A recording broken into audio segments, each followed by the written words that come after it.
নমস্কাৰ বন্ধু বান্ধৱীসকল, কি খবৰ? আশা কৰোঁ সকলোৰে ভাল। আজি এটা নতুন টপিকেৰে এটা নতুন ভিডিঅ' লৈ মই আপোনালোকৰ মাজলৈ লৈ আহিছোঁ।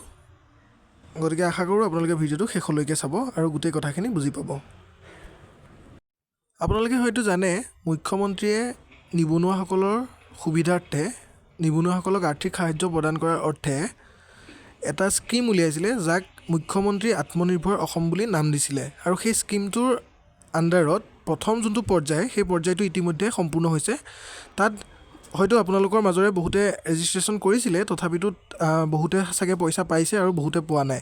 আৰু যিখিনিয়ে পোৱা নাই বা যিখিনিয়ে পইচা নাপালে, সেইখিনিৰ কাৰণে এটা নতুনকৈ মুখ্যমন্ত্ৰী আত্মনিৰ্ভৰ অসম 2.0 বুলি এটা নতুনকৈ স্কীম ওলাইছে। মানে আগৰ স্কীমটোৱে, কিন্তু এতিয়া নতুনকৈ আকৌ ৰেজিষ্ট্ৰেশ্যন কৰিব দিছে 2.0 কাৰণে। গতিকে আপোনালোকে যোনে যোনে কৰিব বিচাৰে তেওঁলোকে কৰিব পাৰিব। কেনেকৈ কৰিব লাগিব মই শিকাই দিম ভিডিঅ'টোৰ জৰিয়তে। 2.0 ৰেজিষ্ট্ৰেশ্যন কৰিবৰ কাৰণে কি কি দৰকাৰ হ'ব বা কেনেদৰে কৰিব লাগিব বা কি কি ষ্টেপৰ জৰিয়তে বা কেনেদৰে আবেদন কৰিব পাৰিব, সেই সকলোখিনি মই ভিডিঅ'টোৰ জৰিয়তে আপোনালোকক জনাই দিম। গতিকে আপোনালোকে ভিডিঅ'টো শেষলৈকে চাব আৰু চেনেলটো ছাবস্ক্ৰাইব কৰিব।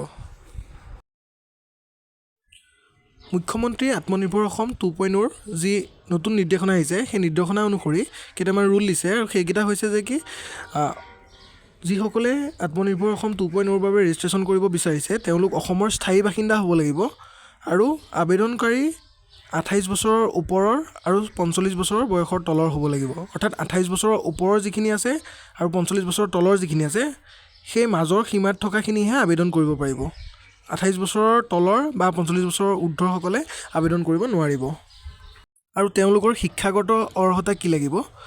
শিক্ষাগত অৰ্হতা বুলিলে তেওঁলোকৰ জেনেৰেলসকলৰ বাবে 10ম শ্ৰেণী উত্তীৰ্ণ হ'ব লাগিব। আৰু যিখিনি ST, OBC, MOBC যিখিনি ৰিজাৰ্ভেশ্যন কোটা আছে, তেওঁলোক 10ম শ্ৰেণী উত্তীৰ্ণ নহ'লেও হ'ব, 10ম শ্ৰেণীত নামভৰ্তি কৰা হ'লেও হৈ যাব।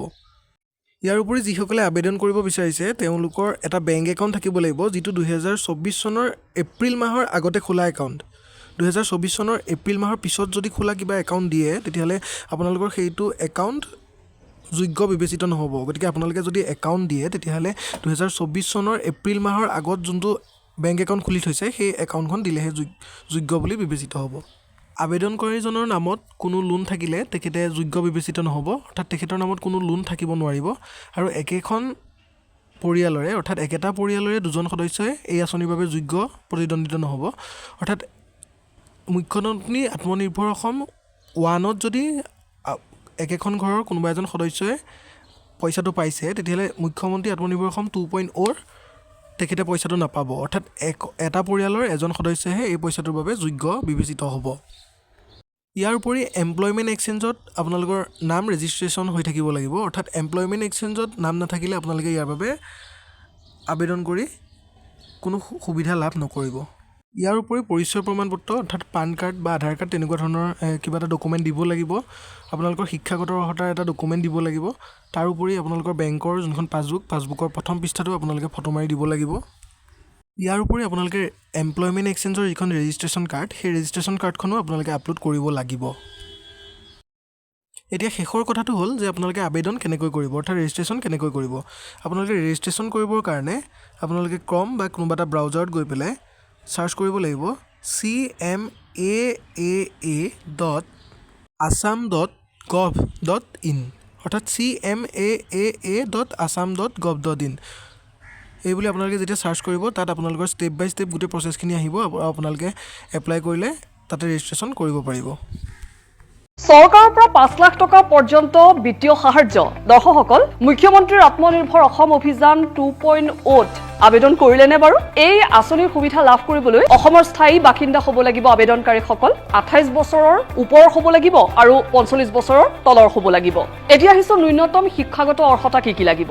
জেনেৰেল কাষ্টৰ বাবে 10ম শ্ৰেণী উত্তীৰ্ণ হ'ব লাগিব, আনহাতে ST, OBC আৰু SC সকল দশম শ্ৰেণীলৈকে পঢ়া হ'লেই হ'ব আবেদনকাৰীসকলৰ এটা বেংক একাউণ্ট থাকিব লাগিব যিটো 2024 চনৰ 1 এপ্ৰিলৰ আগত খোলা হ'ব লাগিব যিসকলে আবেদন কৰিব তেওঁলোকে পূৰ্বে কোনো ঋণ পৰিশোধ নকৰা বুলি ঘোষিত হ'ব নালাগিব কোনো পৰিয়ালৰ এজনতকৈ অধিক সদস্যই এই আঁচনিৰ সুবিধা লাভ নকৰিব যদিহে আত্মনিৰ্ভৰ অসম অভিযান 1ৰ অধীনত প্ৰথম পৰ্যায়ৰ অধীনত এই সুবিধা লাভ কৰিবলৈ সক্ষম হৈছিল তেনেহলে তেওঁলোকৰ পৰিয়ালৰ কোনো সদস্যই কিন্তু দ্বিতীয়বাৰলৈ আবেদন কৰিব নোৱাৰিব আকৌ এমপ্লয়মেন্ট এক্সচেঞ্জত ৰেজিষ্ট্ৰেচন থাকিব লাগিব পৰিচয় প্ৰমাণপত্ৰ বা ঠিকনাৰ প্ৰমাণপত্ৰ শিক্ষাগত অৰ্হতাৰ প্ৰমাণপত্ৰ আপুনি দাখিল কৰিব লাগিব সক্ৰিয় বেংক একাউণ্টৰ পাছবুকৰ প্ৰথম পৃষ্ঠা আপুনি দাখিল কৰিব লাগিব পেন কাৰ্ড আকৌ লগতে এমপ্লয়মেন্ট এক্সচেঞ্জৰ ৰেজিষ্ট্ৰেচন কাৰ্ডখন এতিয়া আহিছো আপুনি কেনেকৈ এপ্লাই কৰিব তাৰ বাবে আপুনি লগইন কৰিব লাগিব cmaa.gov.in